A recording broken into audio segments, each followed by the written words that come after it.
Assalamualaikum warahmatullahi wabarakatuh. Bismillah, alhamdulillah, wassalatu wassalamu ala rasulillah Muhammad ibn Abdillah wa ala alihi wa sahbihi wa mawalah amma ba'da.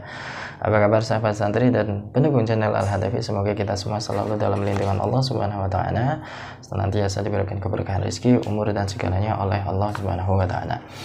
Salat itu adalah bentuk perwujudan kita sebagai hamba kepada Allah, sebagai penciptanya, untuk senantiasa kita itu menyembah kepada Allah Subhanahu wa taala. Bahkan di dalam Al-Qur'an disebutkan wa ma khalaqtul jinna wal insa illa liya'budun, dan aku tidak menciptakan jin dan manusia kecuali hanya untuk menyembahku. Nah, makanya kita sebagai hamba Allah harus senantiasa menyembah Allah Subhanahu wa taala. Dengan apa menyembah Allah Subhanahu wa taala? Dengan melalui salat. Yang mana kita tahu sendiri bahwa sholat itu adalah hadiah dari Rasulullah Shallallahu Alaihi Wasallam ketika melakukan perjalanan yang bernama Isra Mi'raj, yang mana awalnya itu adalah sholatnya berjumlah 50 rakaat dalam satu hari. Coba bayangkan, apakah kita mampu untuk melakukan sholat dalam satu hari satu malam atau 24 jam untuk melaksanakan sholat sebanyak 50 kali. Coba bayangkan 50 kali. Ya, kita sholat yang 5 kali dalam satu malam, dalam satu waktu, dalam satu hari, kadang pun masih bolong. Nah, makanya itu Nabi Muhammad pada kisahnya itu di Isra Mi'raj itu sering bolak-balik sampai menemukan dalam 24 jam itu sebanyak 5 kali, yaitu subuh, duhur, asar, maghrib, dan isya. Nah, itu adalah sebagai bentuk perwujudan seorang hamba kepada Allah Subhanahu wa taala, melakukan sholat 5 waktu. Nah, alangkah baiknya sebagai seorang muslim itu senantiasa kita melakukan sholat berjamaah. Kalau memang 5 waktu tidak mampu untuk berjamaah, paling tidak harus 1 waktu atau 2 waktu atau 3 waktu itu senantiasa jangan pernah luput dari jamaah. Entah itu jamaah di masjid ataupun jamaah di rumah bersama istri ataupun anak-anaknya. Yang penting jangan sampai sholat tidak berjamaah. Kalau memang seorang laki-laki itu diutamakan sholat berjamaah di masjid. Tapi kalau memang dengan niat untuk mendidik anak-anak kita atau mendidik anak-anak yang mana kelak akan menjadi ahli ibadah, boleh untuk berjamaah di rumah dengan tujuan untuk menghasilkan keturunannya itu senantiasa beribadah atau menyembah kepada Allah Subhanahu wa taala. Di sini disebutkan dalam kitab Durratun Nasihin ada 5 keutamaan ketika seorang hamba itu melaksanakan sholat berjamaah. Apa saja 5 keutamaan tersebut? Di sini dijelaskan, man sholat sholawatil khamsah ma'al jamati falahu khamsatu asya. Barang siapa yang melakukan sholat berjamaah maka akan diberikan 5 kelebihan. Ya, di sini dijelaskan ada 5 kelebihan yang mana akan diperoleh ketika seorang tersebut melakukan sholat berjamaah. Yang pertama adalah al-awalu la yusibahu fakrun fid dunya. Yang pertama, dia tidak pernah akan mengenai fakir di dunia. Ya. Fakir itu tidak akan mendekat kepada orang yang senantiasa berjamaah. Jadi kadang fakirnya itu di sini diberikan beberapa kesehatan, diberikan masih bisa bernafas, diberikan anak yang soleh-solehan, diberikan orang tua ataupun mertua yang baik, tetangga yang baik, orang-orang terdekat yang baik, teman-teman yang baik, dan sebagainya. Itu masuk dalam kategori rezeki, ya, rezeki yang mana di sini fakir itu tidak akan pernah mendekati kepada orang yang senantiasa berjamaah. Minimal jamaah 1 atau 2 kali. Jangan sampai dalam satu hari itu tidak berjamaah, itu jangan sampai.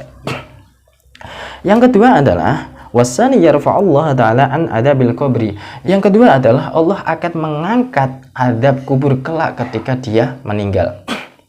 Jadi seorang yang senantiasa melakukan sholat berjamaah itu insya Allah di dalam kuburnya dia tidak akan mendapatkan azab kuburnya, ya. Jadi sekali lagi saya ingatkan, jadi jangan sampai minimal dalam satu hari satu malam minimal 1 kali untuk berjamaah. Apakah sholat maghrib, apakah sholat subuh, apakah sholat isya, itu minimal 1 kali boleh. Jangan sampai tidak. Syukur-syukur 5 waktu tadi berjamaah, syukur-syukur seperti itu, ya. Tapi jangan, kalau bisa yang penting jangan pernah tinggalkan sholat, itu saja sudah baik ya. Nah, yang ketiga di sini dijelaskan wasalisu yu'ta kitabahu biyaminih. Nah, kelak di akhirat orang yang senantiasa melakukan sholat berjamaah ya, itu di akhirat kelak akan menerima kitabnya dengan tangan kanan. Nah, ketika di akhirat kelak itu seorang hamba menerima kitabnya dengan tangan kanan, insya Allah akan selamat dan akan masuk surga. Dan ketika seorang itu di akhirat kelak akan menerima kitabnya dengan tangan kiri, itu akan menjadi orang yang celaka ya. Yang keempat adalah warabi'u yamuru 'ala sirati kal barqi wal khatif. Yang keempat adalah kelak ketika melewati jembatan Shiratal Mustaqim, dia akan seperti kilat yang menyambar. Jadi kita pernah lihat kilat ya. Kilat atau petir ya, petir yang menyambar itu kan pasti sepersekian detik itu set gitu ya. Nah, itu kelak orang tersebut yang senantiasa melakukan sholat itu berjamaah itu melewati jembatan Shiratal Mustaqimnya itu seperti petir yang menyambar, berarti sangat cepat sekali, istimewa. Jadi betapa istimewanya melakukan sholat berjamaah, minimal 1 kali dalam 1 hari itu harus ada jamaahnya. Jangan sampai 5 waktu itu tidak ada jamaahnya, itu jangan sampai ya. Yang kelima adalah wal khamisu yudkhilullahu ta'ala al-jannata bila hisabin wala adabin. Yang kelima adalah orang tersebut akan dimasukkan ke dalam surganya Allah Subhanahu wa taala tanpa hisab dan tanpa adab. Maksudnya tanpa adab itu apa? Semua umatnya Rasulullah Shallallahu Alaihi Wasallam itu kelak akan masuk ke dalam surga, tetapi yang memiliki dosa yang sangat banyak itu akan masuk ke dalam neraka dulu. Itu logikanya seperti itu.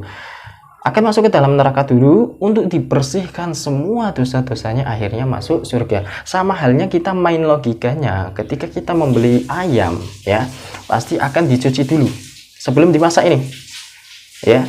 Ayamnya tadi dipotong-potong dari pasar, akhirnya dicuci dulu sampai benar-benar bersih, mungkin dipotong lagi ya, barulah dimasak. Ya, sama halnya ketika seorang mukmin atau seorang muslim atau seorang umatnya Nabi Muhammad SAW yang memiliki banyak dosa itu masuk ke neraka terlebih dahulu untuk dibersihkan, lantas dia akan masuk ke dalam surganya Allah Subhanahu wa taala. Itulah 5 keutamaan orang yang senantiasa melakukan sholat berjamaah. Semoga bisa bermanfaat bagi kita semua. Wallahu muwaffiq ila aqwamit thoriq. Wassalamualaikum warahmatullahi wabarakatuh.